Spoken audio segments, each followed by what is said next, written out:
Vamos hoy a continuar con las actividades del Health Training Institute, a quienes además quiero agradecerles por la invitación a participar en esta actividad. A mí me tocó hoy hablar sobre el diagnóstico y manejo de las principales urgencias respiratorias en pediatría, y en realidad las urgencias o emergencias pediátricas respiratorias en pediatría son múltiples. Entonces vamos a tratar de enfocarnos en las más frecuentes, y el manejo inicial de todas estas patologías son las mismas.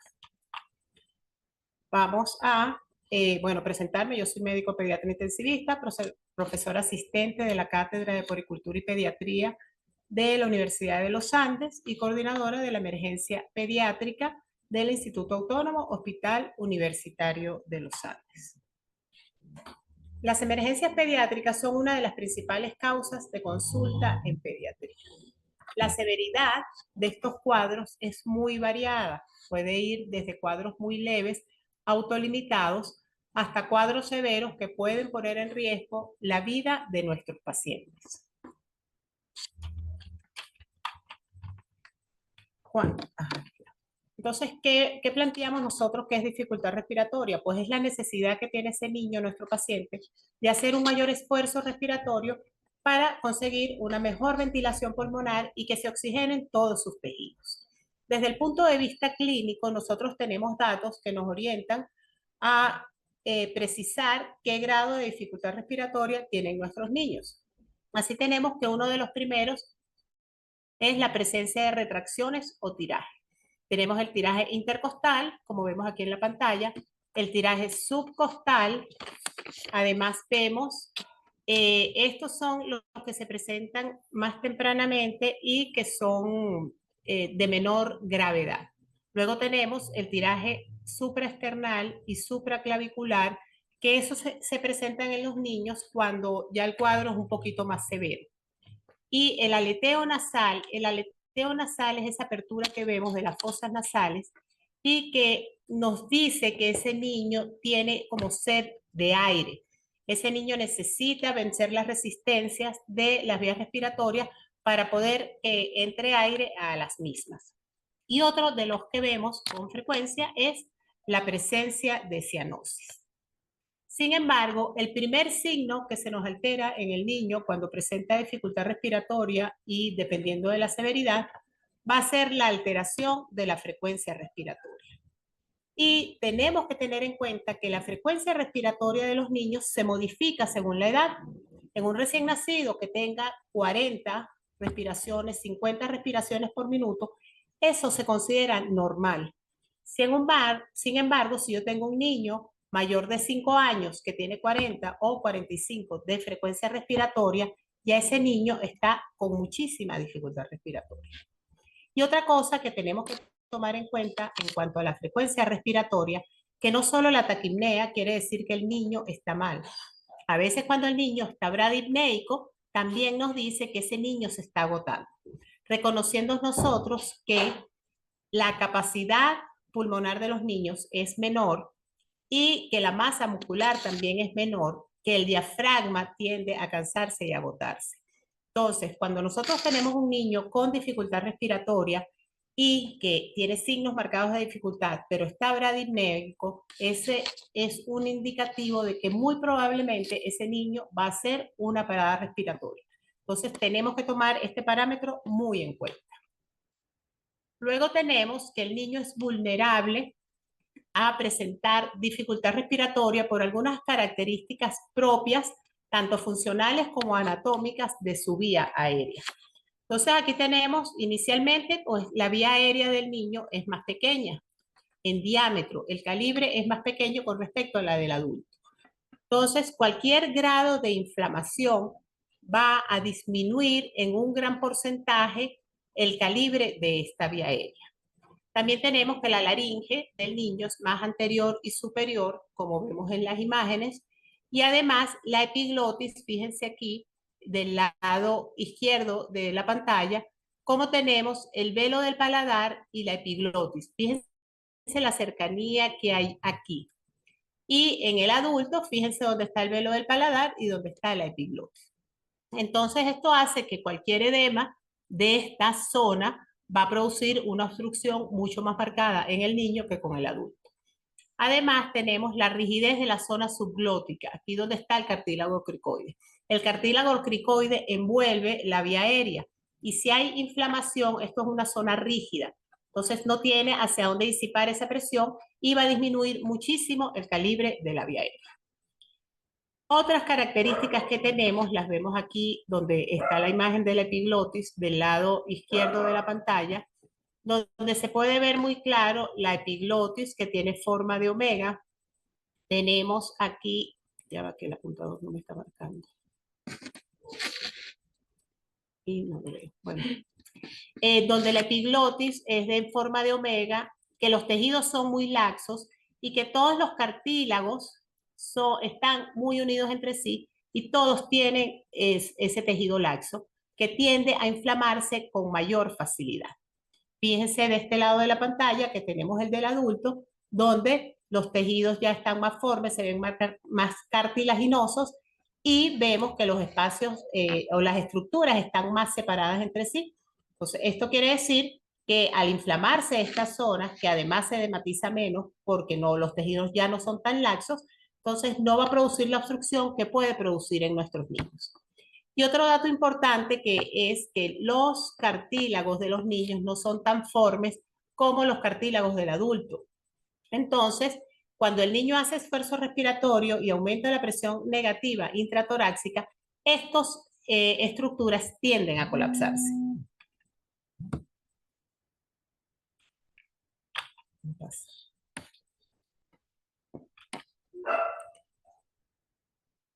Ya va que nos pasa aquí la imagen.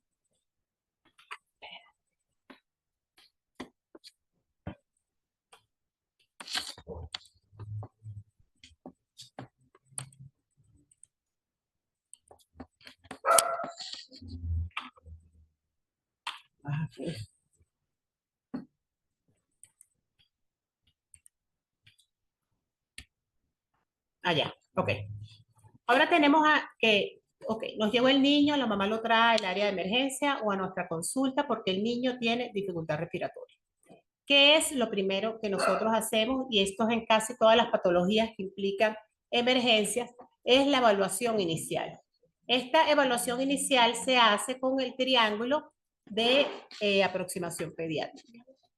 Entonces, tenemos estos 3 parámetros que tomamos en cuenta. Uno es la apariencia del niño. ¿Cómo luce el niño? Si el niño luce tóxico, si está consciente, cómo es el tono, si está hipertónico, si está hipotónico, la actividad. Si el niño se sienta, si corre, si camina, si está en contacto con su representante o con la persona que lo trajo a la consulta, si hace conexión, si llora al vernos, porque el niño en condiciones normales, al ver a un extraño y sobre todo cuando nos ve con las batas, se asusta y llora. Y si el niño está somnoliento. Entonces, esta apariencia, además de la respiración, si hay retracciones, si hay tiraje, esto es, si hay tiraje intercostal, subcostal, supraclavicular, supraesternal, aleteo nasal. Si hay ruidos respiratorios, la presencia de sibilantes que pueden escucharse sin estetoscopio, si hay quejido, si hay estridor y la posición al respirar. Los niños, generalmente, cuando hay dificultad respiratoria, tratan de buscar una posición donde puedan estar o tratar de mantener permeable la vía aérea. Es muy típico el caso del paciente que tiene Krupp, que tiene epiglotitis, que se sienta en posición de trípode con hiperextensión del cuello, tratando de rectificar la vía aérea y lograr pasar algo de aire por la misma. Y el circulatorio, donde vamos a ver si hay palidez, si la piel es marmórea y si hay cianosis. Este cuadro de triángulo de evaluación pediátrica lo hacemos en casi todas nuestras patologías y acuérdense que es una aproximación que hacemos, que se debe hacer rápidamente, que muchas veces ni siquiera tenemos que tocar al paciente, sino que podemos ver y precisar si hay alguna patología que está poniendo en riesgo la vida de nuestro paciente para que actuemos. Y entonces así evaluamos al paciente, identificamos si hay alguna patología que comprometa la vida del paciente e intervenimos. Y este círculo lo vamos a seguir haciendo el ciclo hasta tratar de estabilizar el paciente lo más posible. Luego seguimos con nuestra evaluación del paciente.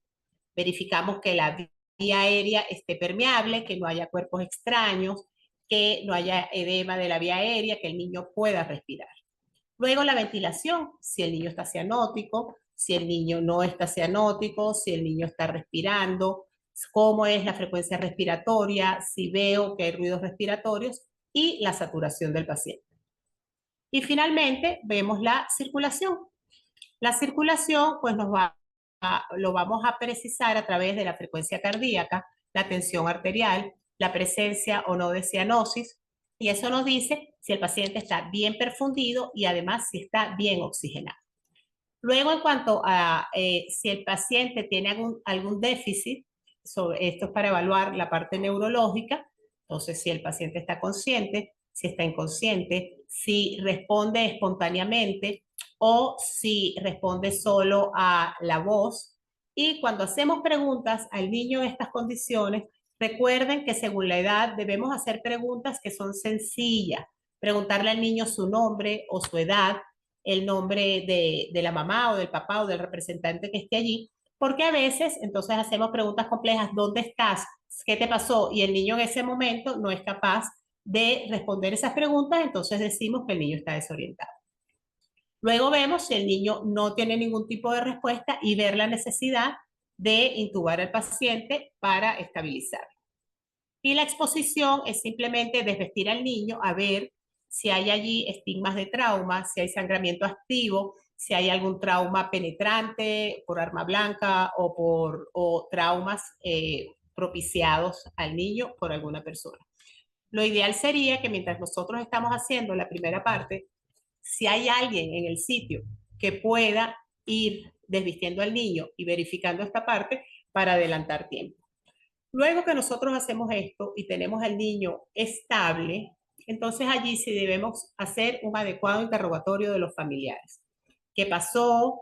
Si el niño tiene antecedentes de problemas respiratorios, si tiene antecedentes de alergia, si se ha expuesto a algún alergeno, si se comió algún alimento, si se atoró. Y es importante en este caso porque la aspiración de cuerpo extraño es una de las emergencias que vamos a ver en este caso. También preguntar si el niño tiene antecedentes de atopia, si es asmático, si no es asmático. Y en el caso de que el paciente esté debutando, debemos nosotros preguntar si hay familiares asmáticos, si el niño ha sido nebulizado en otras oportunidades, si ha tenido fiebre recientemente, si ha tenido malestar o si el cuadro fue de insalación aguda. Entonces debemos hacer un interrogatorio bien completo para tratar de establecer cuál es el diagnóstico de nuestro paciente. Ok. Este estudio, que fue realizado en Teherán y publicado este año, ellos trataron de identificar las causas, la epidemiología y las causas de dificultad respiratoria aguda en nuestros niños. Ellos encontraron, pues en líneas generales, es la tercera causa de mortalidad en los niños, los problemas respiratorios. 80 a 90% de las enfermedades virales en los niños son de origen viral y 20% de las muertes en menores de 5 años ocurren por problemas respiratorios. Básicamente, el más importante es la neumonía, pero en líneas generales, problemas respiratorios. Y un niño puede presentar entre 3 y 6 episodios de cuadros respiratorios en un año. O sea que son bastante frecuentes los cuadros respiratorios en los niños. La OMS estima que más o menos 2 millones de niños mueren al año por neumonía, los menores de 5 años.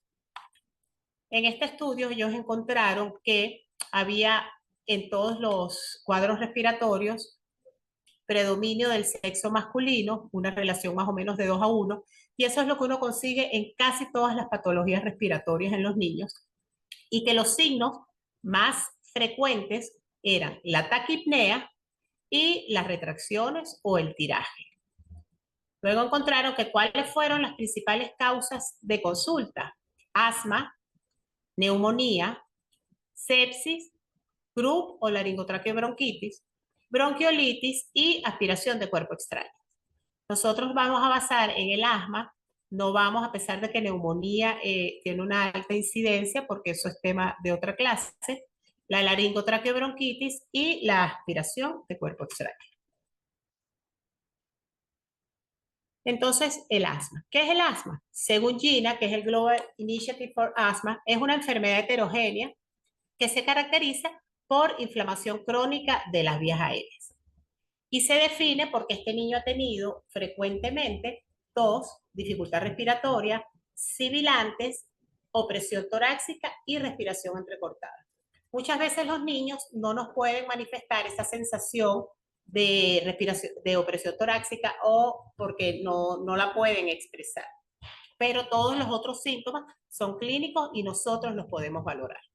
Es variable en el tiempo y en intensidad, porque las personas asmáticas pueden tener su asma bien controlada y esos pacientes no van a presentar síntomas. Sin embargo, cuando el paciente no está bien controlado, pues va a tener más clínica. Y si el paciente evidentemente no está controlado, va a tener crisis asmáticas a repetición y va a ameritar la consulta a las áreas de emergencia. GEMA, que son las guías españolas para el manejo del asma, ellos también hablan de una enfermedad inflamatoria que es crónica de las vías respiratorias, donde participan muchísimas células inflamatorias y mediadores, que hay una predisposición genética, y ahorita pues ya sabemos que existen muchos fenotipos para asma, pero que cursa con hiperrespuesta bronquial y obstrucción variable al flujo aéreo. Que esta obstrucción puede ser total o parcial y que puede mejorar inclusive sin acción de medicamentos. Si el paciente no se expone al alergeno, el paciente no necesita recibir tratamiento porque no va a desarrollar crisis. Entonces tenemos que el asma afecta del 1 al 29% de la población, 10 a 15% de los niños son asmáticos, o sea que es un porcentaje bastante alto. La prevalencia global entre niños y adultos es de 1 al 18%, y 336 millones de individuos en el 2024 estaban diagnosticados como asmáticos. Se estima que para el 2030 esta cifra va a subir hasta 600 millones. Fíjense que a pesar de que las defunciones han disminuido en 50%, el 80% de estas defunciones ocurren en países de bajos recursos, 1.000 muertes por día, que son más o menos 455.000 defunciones por asma. O sea, a pesar de que ha disminuido la mortalidad, aún se presenta muertos por asma. Y cuando vamos a hablar de la fisiopatología, encontramos que hay y se ha establecido que hay muchísimos biomarcadores que están relacionados con la fisiopatología del asma. ¿Qué encontramos primero? Hay evidentemente una predisposición genética. Y generalmente cuando tenemos el paciente asmático, vemos que hay padre asmático, hermanos asmáticos, tíos asmáticos. Hay una condición genética que te predispone. Cuando este paciente se pone en contacto con un antígeno, esto va a hacer que se produzca un aumento en la permeabilidad de la mucosa de la vía aérea. Y este aumento de la permeabilidad va a permitir que el antígeno se internalice en la mucosa. Allí, las células dendríticas y las células presentadoras de antígenos se las van a presentar a los linfocitos T. Y estos linfocitos T van a liberar interleuquina 4, interleuquina 5, interleuquina 13, que va a producir una respuesta inflamatoria. Posteriormente, también los linfocitos B se activan cuando se ponen en contacto con este alergeno. ¿Y qué van a hacer esos linfocitos B? Pues van a producir inmunoglobulina E, que es específica para el antígeno que produjo su producción. Y así tenemos que, bueno, el paciente ya está sensibilizado, esta inmunoglobulina E se acopla a receptores de los mastocitos y de los basófilos. Y ahí está. El paciente, cuando se expone nuevamente a un alergeno, ¿qué va a pasar? Pues las células dendríticas van a hacer el mismo trabajo que hicieron aquí, su presentación a las células T y la activación de la respuesta inflamatoria, pero estos mastocitos que están sensibilizados y que tienen mediadores inflamatorios preformados, se van a degranular. Y cuando se degranulan, producen la respuesta inflamatoria con activación de los nervios que va a llevar a broncoconstricción con vasodilatación, neoformación de vasos y fuga plasmática que me produce edema e hipersecreción de moco por las glándulas productoras de moco que están hiperplásicas y esto me va a llevar a la hipersecreción bronquial. Y estos tres eventos son los tres eventos fisiopatológicos del asma y a los cuales está encaminado el manejo del paciente asmático en general. Esta situación se presenta en todos nuestros pacientes asmáticos. Entonces luego tenemos que un paciente o una persona que que no es asmático, vamos a tener el músculo liso que está relajado, ven que la luz de la vía aérea es amplia y que no tiene aumento en la submucosa. Luego tenemos el paciente que es asmático.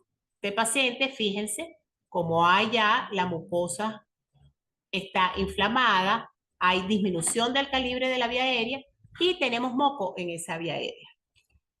Esto es la condición normal del paciente asmático y por eso es que decimos que los pacientes asmáticos deben recibir tratamiento de mantenimiento. No es solo manejar la crisis, debemos darle al paciente tratamiento de mantenimiento para disminuir esta respuesta inflamatoria, para que este paciente no tenga tanta producción de moco y que pueda respirar mejor, además de evitar la remodelación de la vía aérea, que es el tratamiento a largo plazo del paciente asmático con su tratamiento de mantenimiento. Pero entonces, cuando este paciente se expuso a un alergeno o tiene una infección viral que aumenta la reactividad de la vía aérea, o de repente el frío o hace alguna actividad que se comporta como irritante de la vía aérea, vamos a tener que se produce más edema, más producción de moco y la broncoconstricción. Ese músculo liso bronquial se va a contraer, lo que me va a disminuir muchísimo el diámetro de esta vía aérea y por consiguiente este paciente va a empezar con más clínica de dificultad respiratoria, que serían los sibilantes, que al inicio generalmente son expiratorios, pero a medida que la crisis se hace más severa puede ser inspiratorios y expiratorios, y vamos a tener que el paciente hace tiraje, hace dificultad respiratoria, pueden haber roncos y agregados a la auscultación, porque recuérdense que ahí hay moco. Entonces, a este paciente en la crisis asmática, esta es la emergencia y en esto nos vamos a enfocar, no en el paciente, no en el manejo de mantenimiento del paciente asmático, sino del paciente que está en crisis asmática, que es el que nos va a llegar a la emergencia. Y entonces, ¿qué es la crisis asmática? Es un aumento de los síntomas respiratorios con deterioro de la función pulmonar y que amerita terapia de rescate, no de mantenimiento, de rescate, que lleva al paciente a consultar a la emergencia o a ir a su neumonólogo o médico tratante a consultas no programadas porque el paciente está en crisis.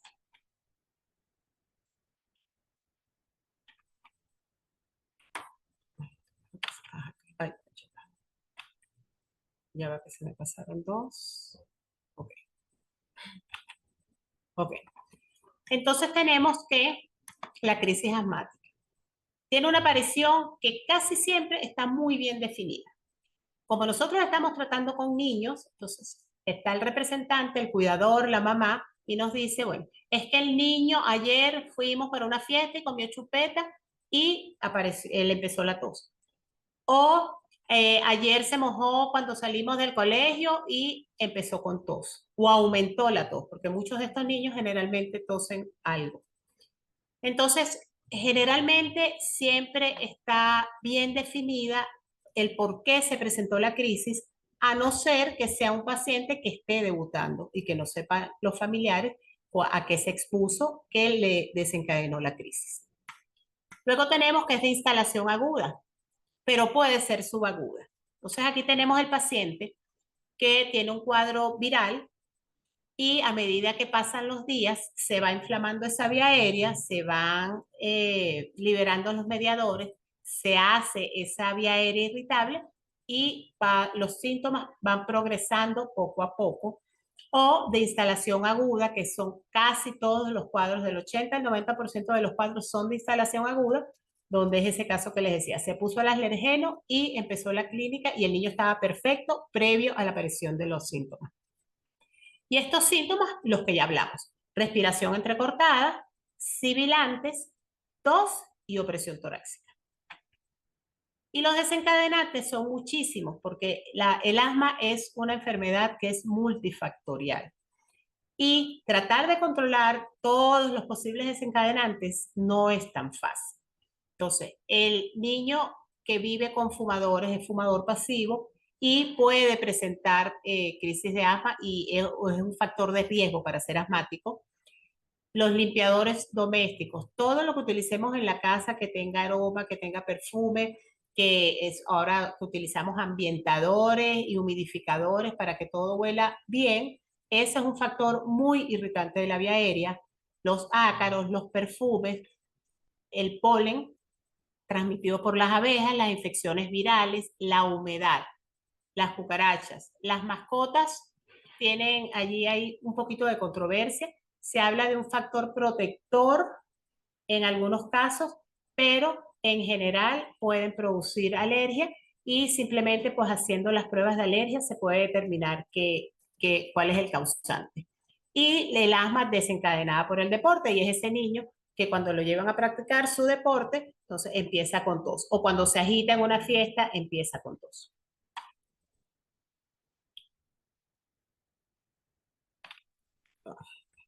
Entonces, ¿cómo vamos a hacer nosotros el diagnóstico? Entonces, el paciente está en crisis asmática. El examen físico es fundamental y es lo primero que hacemos y nos puede dar diagnóstico. Entonces, tenemos el paciente que llega al hospital, entonces tiene tiraje, que el tiraje va a variar dependiendo de la severidad. Puede ser tiraje intercostal o subcostal, o ya puede tener tiraje subesternal y supraclavicular, que nos dice que hay más dificultad respiratoria.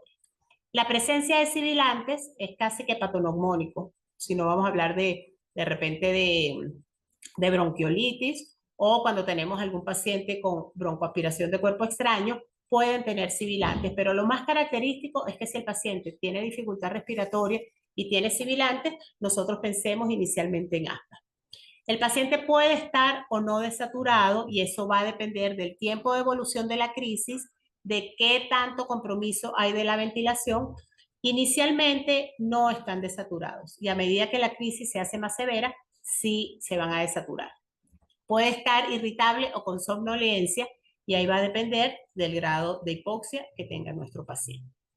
Entonces, cuando yo llego a un paciente que me dice, mire, tiene tos, tiene dificultad respiratoria y yo a la ocultación le escucho sibilantes, generalmente uno orienta el diagnóstico a que esto es asma. Luego, los exámenes de laboratorio. Los exámenes de laboratorio para la fase aguda del asma no tienen ninguna indicación.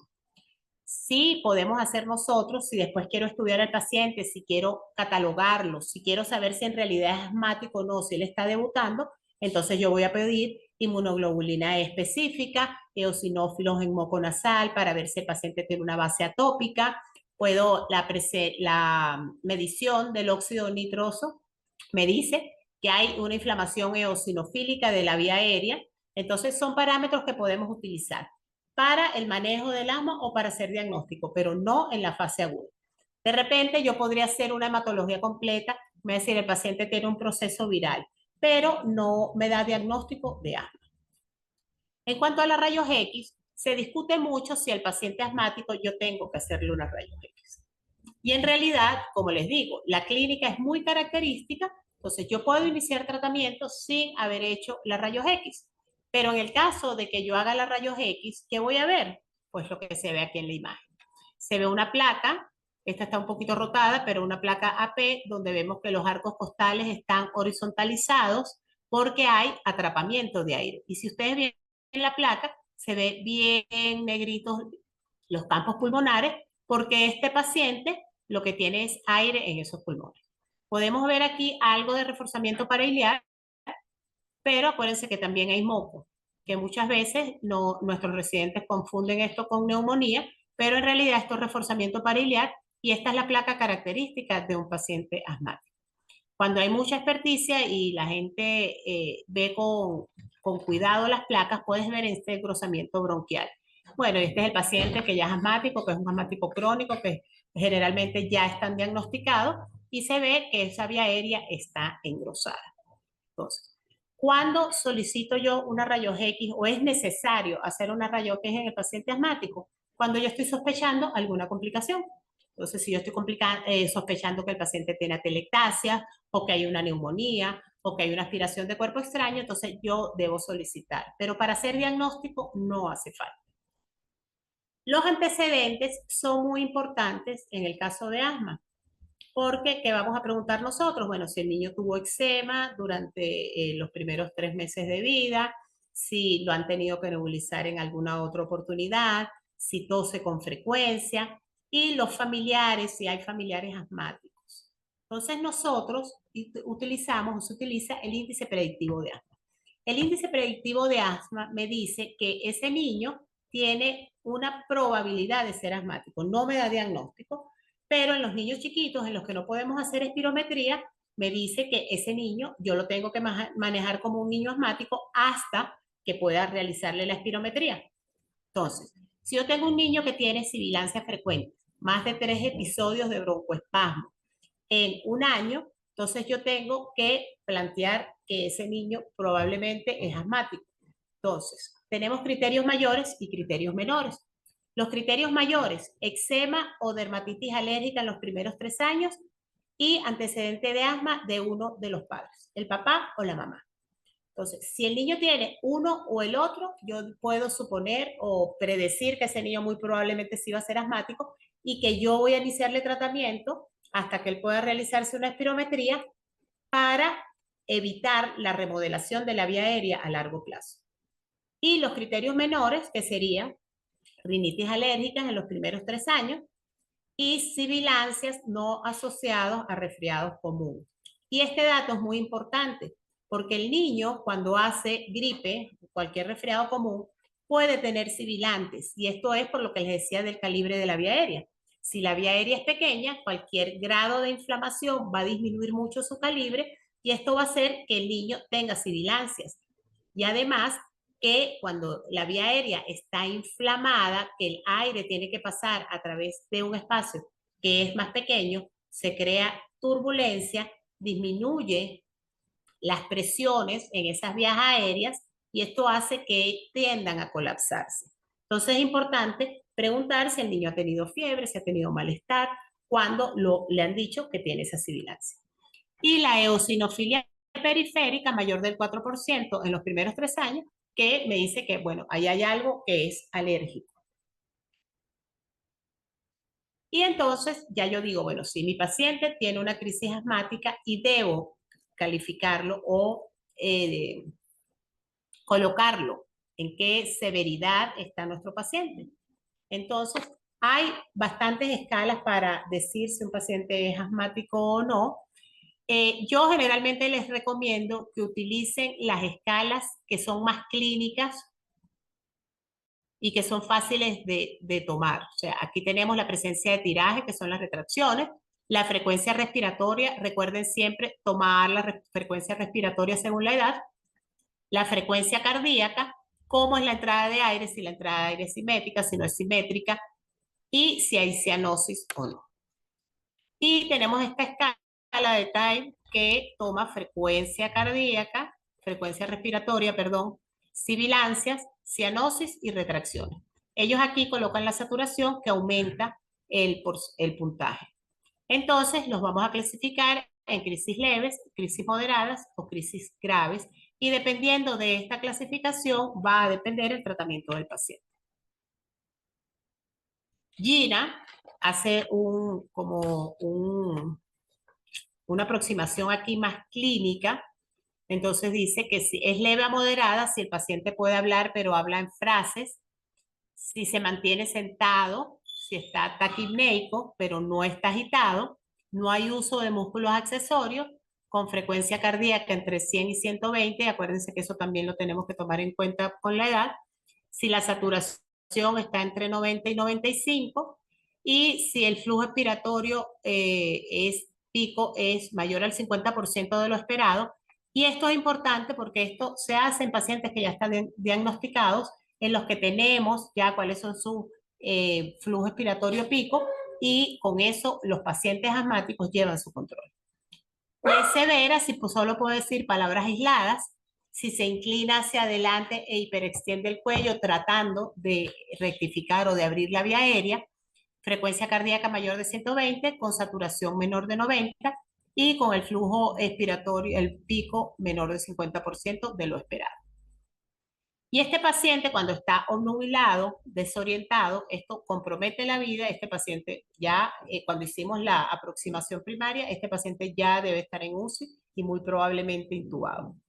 El tórax silente se presenta cuando el paciente tiene tan hiperinsuflado el tórax que no logra meter aire, pero tampoco logra salir aire. Entonces, uno ve en este paciente que tiene muchísimos signos de dificultad respiratoria, pero auscultatoriamente no escuchamos nada. Y ese paciente está en muy, muy malas condiciones. Entonces, ¿cómo vamos nosotros a manejar este paciente? Si yo tengo el paciente que tiene una crisis asmática leve a moderada, entonces, primero, mantener la saturación por encima del 92%. Recuérdense que les dije que muchas veces al inicio no está alterada la saturación. Entonces, al paciente, si está por debajo de 92, algunos autores hablan de 90, le voy a colocar oxígeno. Recuerden que el niño, cuando uno le coloca una mascarita de oxígeno, se agita muchísimo. Entonces, si podemos mantenerlo tranquilo y respirando aire ambiente, es preferible que ponerle una mascarilla obligado, que lo va a agitar más y va a aumentar los signos de dificultad respiratoria, además que aumenta también el consumo de oxígeno. Luego tenemos de primera línea los short-acting betadrenérgicos, que son los SABA, que son los broncodilatadores betadrenérgicos de acción corta. Nosotros aquí utilizamos salbutamol, que se conoce como albuterol en otros países, y se utilizan cada 20 minutos por 3 dosis. Se ponen, si van a usar inhaladores, utilizan de 2 a 10 puffs, y si van a utilizar gotas para nebulizar, 0,1 a 0,2 miligramos por kilo dosis, más 12 cc de solución fisiológica, y se nebuliza al paciente igual, cada 20 minutos por 3 dosis. Los corticosteroides sistémicos siempre están indicados en las crisis asmáticas. Entonces, nosotros aquí en Venezuela utilizamos metilprednisolona vía endovenoso a 2 miligramos por kilo dosis estándar. Hay otras alternativas como la hidrocortisona a 10 miligramos por kilo dosis STAT, y en muchos países de Latinoamérica, de Europa, inclusive algunos estados en Estados Unidos utilizan la dexametasona, pero la utilizan vía oral. Nosotros aquí no disponemos de dexametasona vía oral, entonces utilizamos metilprednisolona. Si la crisis es severa, entonces igualito vamos a nebulizar a nuestros pacientes con salbutamol cada 20 minutos por 3 dosis, y aquí le agregamos el bromuro de ipatropio. Según las guías China, ellos dicen que no deberían pasar más de 2 horas del paciente sin que se le indique su bromuro de ipatropio, y el bromuro de ipatropio es un broncodilatador, pero actúa sobre receptores muscarínicos. Entonces lo que hace es que potencia el efecto del salbutamol en cuanto a la broncodilatación. El inicio de acción del bromuro de ipatropium es más tardío, pero su efecto se mantiene durante más tiempo. La dosis, 250 microgramos en niños menores de 20 kilos, y para mayores de 20 kilos, 500. Y por supuesto, entonces le dejo la metilprednisolona, 2 miligramos por kilo dosis, o dexametasona a 0,3 miligramos por kilo dosis. Recordar que estos pacientes, el manejo debe ser muy individualizado, porque todos los pacientes ni tienen la misma crisis, ni responden igual a los medicamentos. Entonces, el bromuro de ipatropium generalmente se deja de mantenimiento después que el paciente ya está compensado, por no más de 48 horas porque tiende a espesar las secreciones y esto va a ser o predispone al paciente pediátrico a que haga telectasia. ¿Qué voy a hacer yo con mi paciente? Si el paciente mejoró, yo lo puedo enviar para la casa con recomendaciones. Le voy a dejar beta-adrenérgicos de acción corta, que serían los inhaladores con salbutamol, por 3 a 5 días. Los esteroides sistémicos que utilizamos prednisolona, prednisona o dexametasona en los países donde lo tienen por vía oral, de 3 a 5 días la prednisolona, y la dexametasona se deja por 2 o 3 días. Los esteroides inhalados hay varios en el mercado, tenemos budesonida, beclometasona, fluticasona, y este es un medicamento. Acuérdense que en la fisiopatología tenemos inflamación crónica de esa vía aérea. Este es un tratamiento que debe recibir el paciente por tiempo prolongado. A veces uno ve que llevan a los pacientes a las consultas, entonces, no, ¿con qué lo controla? Con salbutamol. O le ponen esteroides inhalados por una semana, por 7 días. Eso no va a tener efecto a largo plazo y el paciente muy probablemente va a regresar en crisis. Si el paciente tuvo una crisis muy severa, entonces yo podría plantear la necesidad de que ese paciente se vaya de alta con beta-adrenérgicos de acción prolongada. Y estos beta-adrenérgicos de acción prolongada, algunos vienen en combinación con esteroides. Y esto hace que el paciente cumpla mejor el tratamiento porque es más fácil que yo le diga, mira, te vas a poner 2 puffs de este medicamento cada 12 horas, a que yo le diga, ponte 2 puffs de este medicamento y 2 puffs de este otro medicamento. Entonces tienden los pacientes a no cumplir el tratamiento adecuadamente. Tomar en cuenta que siempre estas inhalaciones se tienen que hacer a través de una aerocámara. Los niños pequeños, lactantes y preescolares con mascarilla, y los niños más grandes pueden utilizar la boquilla que trae la aerocámara. Cuando ustedes están sospechando que el paciente es asmático, refiéranlo al neumonólogo para que lo tenga su control, para que le haga seguimiento y que en lo que sea posible se hagan las pruebas funcionales, que sería una espirometría.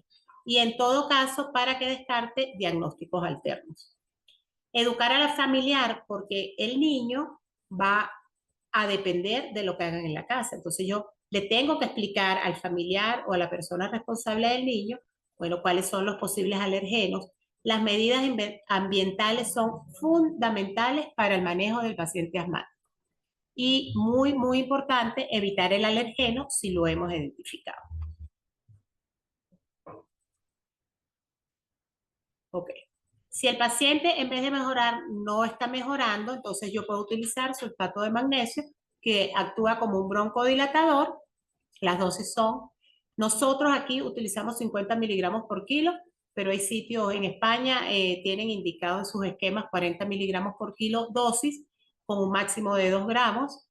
Y si es necesario, esta dosis se puede repetir a 25 miligramos por kilo hasta 1 o 2 veces. La oxigenoterapia de alto flujo pues sirve para estabilizar a estos pacientes que están en fallo respiratorio, mejora la saturación del paciente y la utilizamos para tratar de evitar la ventilación no invasiva. El Heliox, que es una mezcla de oxígeno y de helio a diferentes proporciones, lo que hace es disminuir la densidad de este aire. Lo que hace es que el flujo turbulento del aire, que les había dicho a través de una vía aérea que está estenosada, se haga más laminar y así llega más lejos a la vía aérea y reduce algo el trabajo respiratorio del paciente. Y la ventilación mecánica no invasiva, casi todos los pacientes, gracias a Dios, mejoran con el tratamiento de rescate, porque ventilar a un paciente asmático es muy complicado, ya que un pulmón que está hiperinsuflado por la cantidad de aire que no logra expulsar, si yo le coloco ventilación, le estoy introduciendo aire y el riesgo de neumotórax es altísimo. Entonces, ¿cuándo voy a hospitalizar al paciente? Si después que yo le hice mi terapia de rescate, el paciente sigue con dificultad respiratoria, si tiene necesidad de broncodilatador con frecuencia menor a 2 horas, si necesita oxígeno, por supuesto, no lo debo enviar a su casa. si tiene una enfermedad, cualquier comorbilidad que tenga su paciente, y esto de verdad que es que en casi cualquier patología pediátrica el paciente debe hospitalizarse porque tiene más riesgo de complicaciones, antecedentes de crisis de gravedad. Si un paciente así en este momento llegue con una crisis leve o moderada y tenga el antecedente que estuvo en UCEP o que estuvo en UCI hospitalizado, que ameritó ventilación mecánica, que fue una crisis severa, ese paciente debemos dejarlo hospitalizado. El paciente que tiene mala adherencia al tratamiento. Y cuando uno ve asma, generalmente el paciente que entra en crisis es porque no tiene buena adherencia al tratamiento. Y aquel paciente que no tiene o los medicamentos o no tiene disponibilidad de un centro de salud cercano para el manejo. Ok, ahora vamos a hablar de la laringotraqueobronquitis o CRUP verdadero. Cuando uno habla de laringotraqueobronquitis, en realidad uno habla de CRUP, pero CRUP son todas esas patologías que pueden producir estridor. El 90% de los casos de estridor en pediatría son por laringotraqueobronquitis. Y por eso voy a hablar de laringotraqueobronquitis y no hablar de todas las otras patologías que puede producir estridor en aras del tiempo. Entonces, ¿qué presentan estos pacientes? Estridor, disfonía o ronquera, tos, alteraciones de la voz y signos variables de dificultad respiratoria que van a depender del grado de obstrucción. Entonces, este estridor puede ser inspiratorio si la obstrucción está por encima de la glotis, va a ser expiratorio si está por debajo de la epiglotis, pero puede ser bifásico, porque acuérdense que la vía aérea es una sola y si se inflama la parte superior, podría seguirse inflamando la parte inferior. Tenemos que precisar si es agudo febril, laringotraqueitis, que es la característica de laringotraqueitis, que puede ser viral o espasmódica, la epiglotitis, traqueitis bacteriana y absceso retrofaríngeo. Estos tres últimos, la clínica es similar, solo que estos pacientes tienen, los tres últimos, mucho toque del estado general porque son procesos bacterianos. Y aquí tenemos que especificar muy bien qué tan alta es la fiebre y estos pacientes generalmente lucen muy tóxicos. Tenemos que ver si es agudo a febril. El más característico del agudo a febril es la presencia de cuerpo extraño en la vía aérea. Que haya hecho edema por cualquier patología. El edema angioneurótico es muy característico porque no solo va a tener dificultad respiratoria, sino que generalmente se acompaña de algún signo en piel o en alguna cosa porque es una reacción alérgica. Estenosis subglótica. Estos pacientes con estenosis subglótica tienen el antecedente de haber estado intubado o de haber tenido alguna manipulación de la vía aérea y es el paciente que está bien y pues de repente se le inflama la vía aérea por cualquier proceso y empiezan a presentar estridor. Lesión de la vía aérea pues es característico porque tenemos el paciente que tiene el antecedente de que tuvo un accidente y el CRUP espasmódico se comporta igual que la laringotraqueitis, de hecho el manejo es el mismo, solo que esto aparece de manera brusca, generalmente en las noches, el paciente despierta con mucha dificultad respiratoria, pero sin el antecedente de haber tenido fiebre. En cuanto a los crónicos, pues su nombre lo dice, se han prolongado en el tiempo, ya casi que los padres están acostumbrados al ruido, entonces no van a consultar por eso, sino a consultas especializadas cuando se está estudiando al paciente a ver cuál es su causa. La laringomalacia, muchos niños recién nacidos tienen algo de estridor y los padres te lo refieren cuando van a la consulta de niños sanos, dicen, pero es que cuando se duerme yo le escucho como un ronquido. Entonces les tienen que explicar lo que hablábamos de los cartílagos que no están bien formes y estos pacientes pueden presentar cuando están en sueño profundo que se colapsa algo la vía aérea, estridor. La estenosis subglótica puede ser congénita, pero como les decía, también preguntar si el niño estuvo hospitalizado en periodo neonatal. Los anillos vasculares, cuando ustedes les consultan a un niño por estridor, deben enviarlos al cardiólogo para que descarten la presencia de anillos vasculares. Y la hipertrofia adenotonsilar, y este paciente tiene, generalmente son niños más grandes, y tienen el antecedente de que son respiradores bucales que roncan de noche.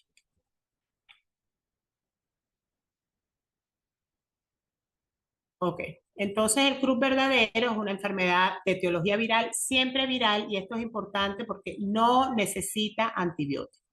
Y 90% de los casos de obstrucción de la vía aérea en los niños se debe a croup verdadero. Se presenta entre los 6 meses y los 3 años, con un pico entre los 18 meses y los 2 años, más frecuente en el sexo masculino.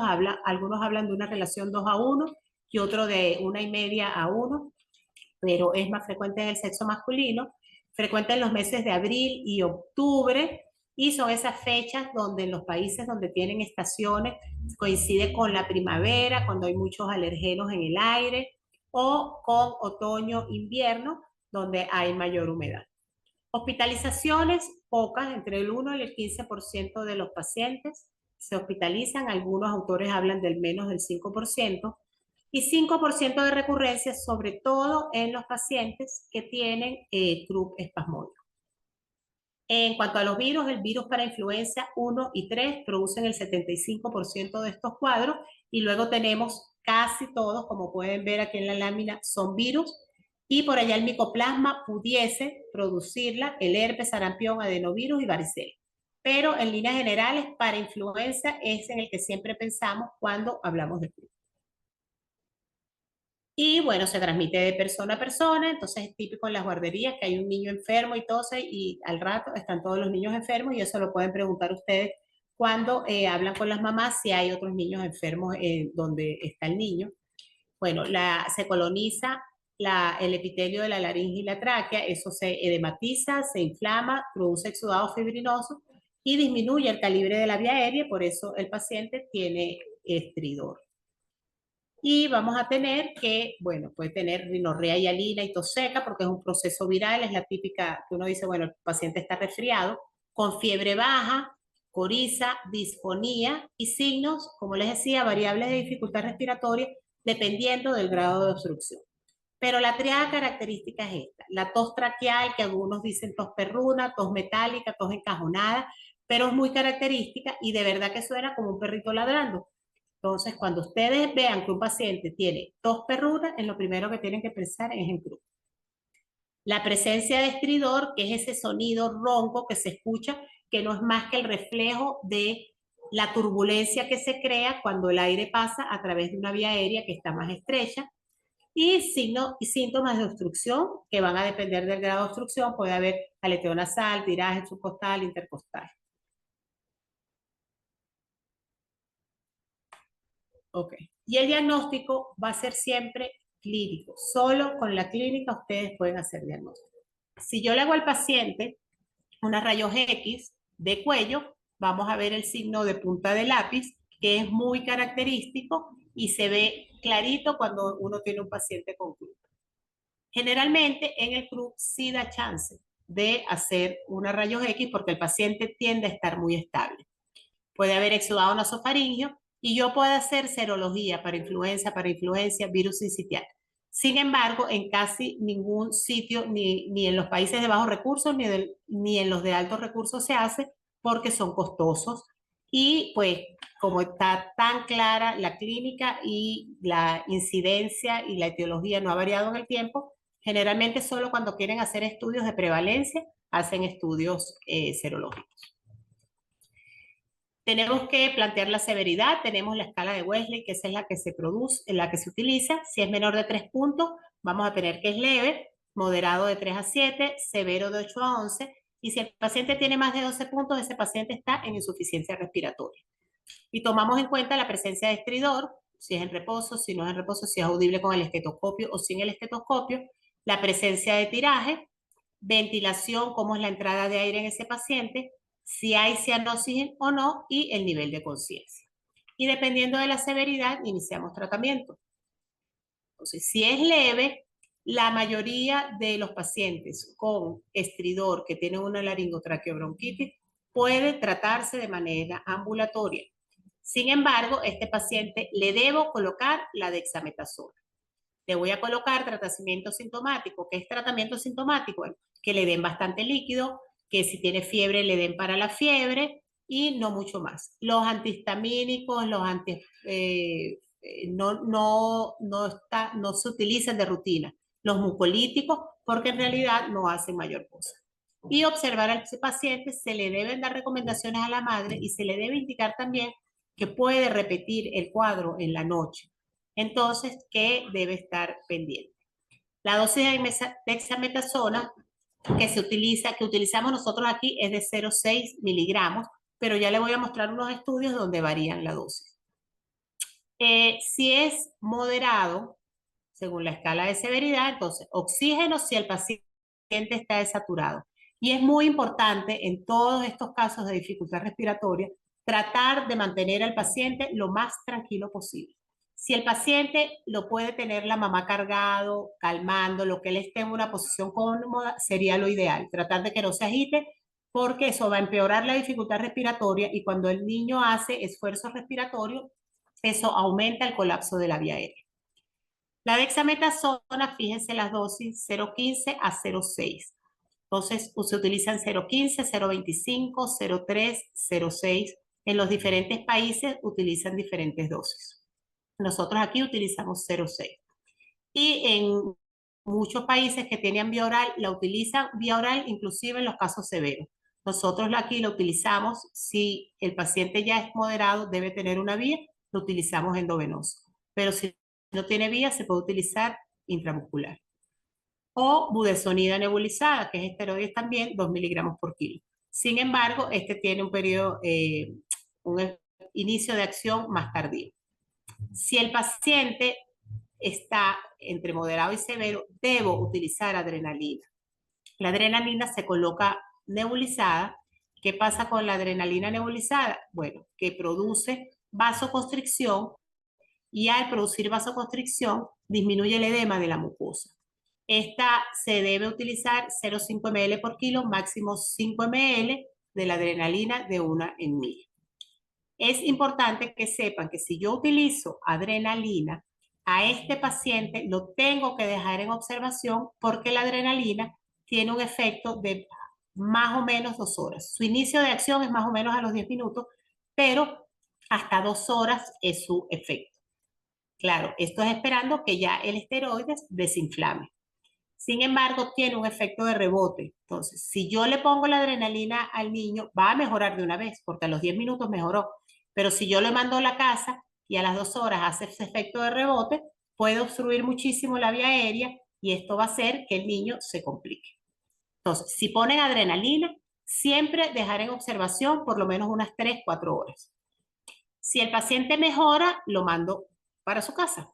Pero si el paciente no mejora, yo le dejo el oxígeno, la adrenalina, fíjense, cada 2, 4 horas, dexametasona vía oral o endovenosa y la budesonida. Si el paciente tiene un cuadro severo, yo tengo que hospitalizar en UCI o en un sitio donde se hospitalicen pacientes delicados, oxígeno, hidratación, este paciente no puede comer porque tiene mucha dificultad respiratoria, adrenalina horaria, pongo dexametasona o budesonida y preparo para intubar.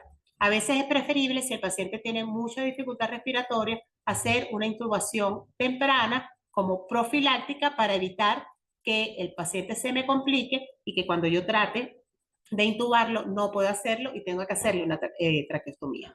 De todos modos, la respuesta con la dexametasona y la adrenalina es rápida y es muy buena generalmente.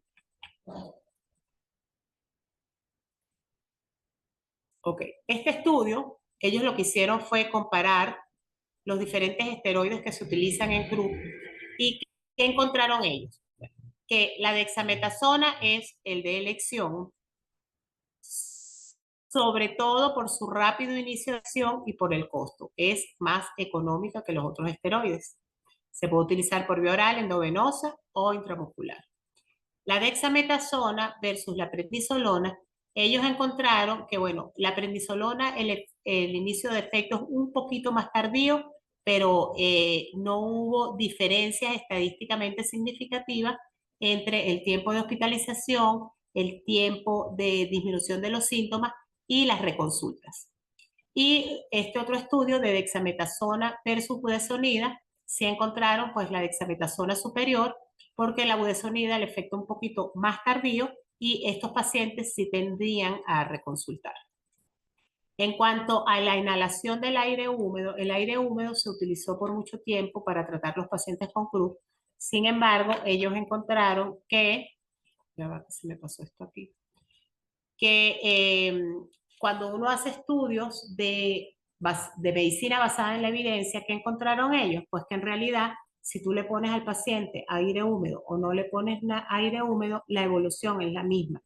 Sin embargo, hicieron una encuesta y una de las conductas que tomamos los médicos en el paciente con CRUD es utilizar aire húmedo a pesar de que no se le ve beneficio.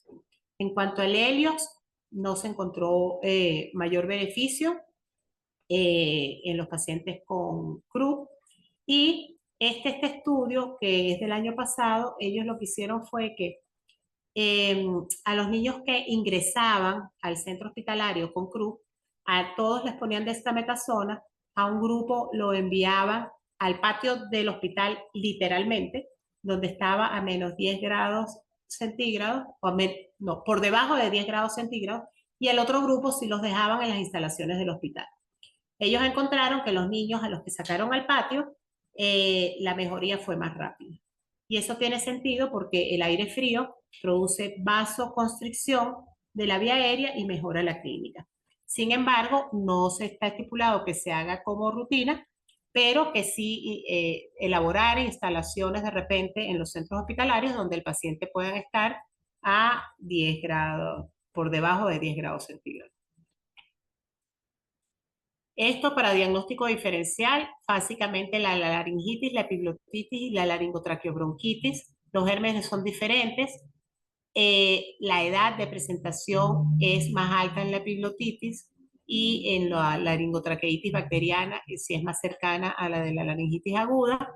Y pues que hay más toque del estado general cuando el paciente tiene algún proceso bacteriano. Ahora vamos con cuerpo extraño. Todo niño que ingrese a nuestra institución con un antecedente o una historia de ahogamiento que haya sido presenciada por un adulto o que el mismo paciente te diga por la edad que pueda manifestarlo, me ahogué, a ese paciente ustedes tienen que descartar la presencia de cuerpo extraño. Y ese paciente va a consultar por estridor. Es más frecuente en los niños. ¿Por qué? Porque, bueno, el niño no tiene molares, no mastica bien los alimentos y tiende a tragárselos un poquito más enteros. Además que el niño está comiendo y está corriendo por toda la casa, por eso se insiste con las madres de que los niños cuando estén comiendo estén sentados en su silla, se están riendo y están echando bromas mientras están comiendo. Y por desarrollo psicomotor, los niños se deben llevar todo a la boca. Entonces, si tú te estás llevando todo a la boca, el riesgo de broncoaspiración es mayor. La incidencia se ha mantenido en el tiempo y es precisamente por eso, por su parte de su desarrollo normal. Es más frecuente, el 73% de los casos se producen en niños menores de 3 años y en Estados Unidos sí ha disminuido la incidencia en 27%. Cuando un niño hace aspiración de cuerpo extraño, tenemos 3 etapas. Una primera etapa donde el paciente, lo que llamamos característicamente que se atoró, se ahogó. Hace tos, dificultad respiratoria, dependiendo del tamaño del objeto broncoaspirado o del alimento, va a haber pérdida de conocimiento y podría haber muerte por asfixia. Si no se presenta esto, el paciente podría persistir con dificultad respiratoria y esto va a depender del tamaño del objeto y de la ubicación. Luego el paciente podría entrar en esta etapa en que está asintomático y esto se presenta por la imagen. Cuando tú tienes una imagen que no te obstruye completamente la vía aérea, porque la que obstruye completamente va a producir la muerte, entonces logra el paciente que entre y salga aire por las orillas del objeto. Pero a medida que el cuerpo reacciona, porque hace una reacción a cuerpo extraño y se inflaman las paredes, entonces ya va a lograr entrar aire, pero no va a lograr salir aire. Y definitivamente al final, pues ya ni entra ni sale aire. Entonces, este podría ser este periodo, el A y el B, cuando el paciente todavía está asintomático. Y luego tiene una tercera etapa, que son esos niños que de repente ya quisieron obstrucción completa o hacen aquí un enfisema obstructivo o hacen atelectasia porque todo el aire distal a la obstrucción se reabsorbe y hacen atelectasia, o son esos niños que están consultando por neumonías a repetición. Y estas neumonías a repetición uno tiene que descartar en el paciente con atelectasias que no mejoran y con neumonías a repetición que tenga broncoaspiración de cuerpo extraño. Entonces, bueno, en este estudio que hicieron con 1068 pacientes, el 13% se queda en tráquea de los cuerpos extraños, por supuesto estos son los más grandes, 52% se van hacia el bronquio derecho y esto tiene que ver con la disposición anatómica. Es más fácil que un objeto baje recto en esta dirección a que haga aquí esta curva. Y así sucesivamente. Cuando yo tengo el paciente que llega con estridor, dificultad respiratoria, con el antecedente de haberse ahogado, entonces, si el paciente está en falla respiratoria, insuficiencia respiratoria, pues yo tengo que hacer manejo de la vía aérea y tengo que tratar de desobstruirla, hacer el ABC y RCP si el paciente está en paro. Si tiene dificultad respiratoria, pero se puede mantener en una posición cómoda, está saturando, le pongo oxígeno, canalizo una vía y lo mantengo en ayunas porque muy probablemente este paciente deba ir a exploración de vía aérea. Si el paciente está estable, yo le hago rayos X de tórax. Si esta rayos X de tórax es normal, tiene baja sospecha, pero igualito voy a dejar el paciente en observación 2 o 3 días. Si tengo una rayos X que es dudosa, entonces yo a este paciente debería realizarle una tomografía de tórax. La tomografía me lo va a descartar si no se ve nada allí, o me puede decir, mira, no, aquí sí hay algo sugestivo de que hay aspiración de cuerpo externo. Y lo otro es que el paciente tenga una rayos X sugestiva. Estas rayos X sugestivas, si el objeto es radio opaco, pues evidentemente se va a ver, pero si el objeto es radio lúcido, entonces vamos a ver signos indirectos, entonces pueden haber atelectasia o hiperaireación del pulmón que no está comprometido. Y el paciente debe ir a broncoscopia, que me da diagnóstico definitivo y que además es diagnóstico y terapéutico porque con el fibrobroncoscopio se extrae el cuerpo extraño. ¿Qué no debemos hacer? Si no estamos viendo el cuerpo extraño, no tratar de sacarlo, dar palmopercusión en la espalda o poner al niño de cabeza. Y lo que sí debemos hacer es la maniobra de Heimlich. En los lactantes, ¿qué hacemos? Ponemos el niño en decúbito prono, le damos 5 golpecillos en la espalda y lo volteamos, hacemos maniobra de Heimlich por donde está el esternón y revisamos vía aérea a ver si está allí el objeto. Y esto lo podemos repetir, siempre tomando en cuenta las condiciones del paciente. La maniobra de Heimlich haciendo presión por debajo del esternón, que aumenta la presión intratorácica y podría ayudarnos a sacar el objeto. Y si estamos solos, hacemos maniobra de Heimlich, nosotros solos contra el borde de una silla o un muro o lo que tengamos a disposición. Entonces, hay que recordar que la ausencia de síntomas, signos clínicos o radiológicos no descarta la presencia de cuerpo extraño en la vía aérea. La broncoscopia es el único procedimiento que puede afirmar o descartar con firmeza la presencia de cuerpo extraño. Y se debe realizar en todo paciente en los que tengamos una sospecha fundada. Muchas gracias.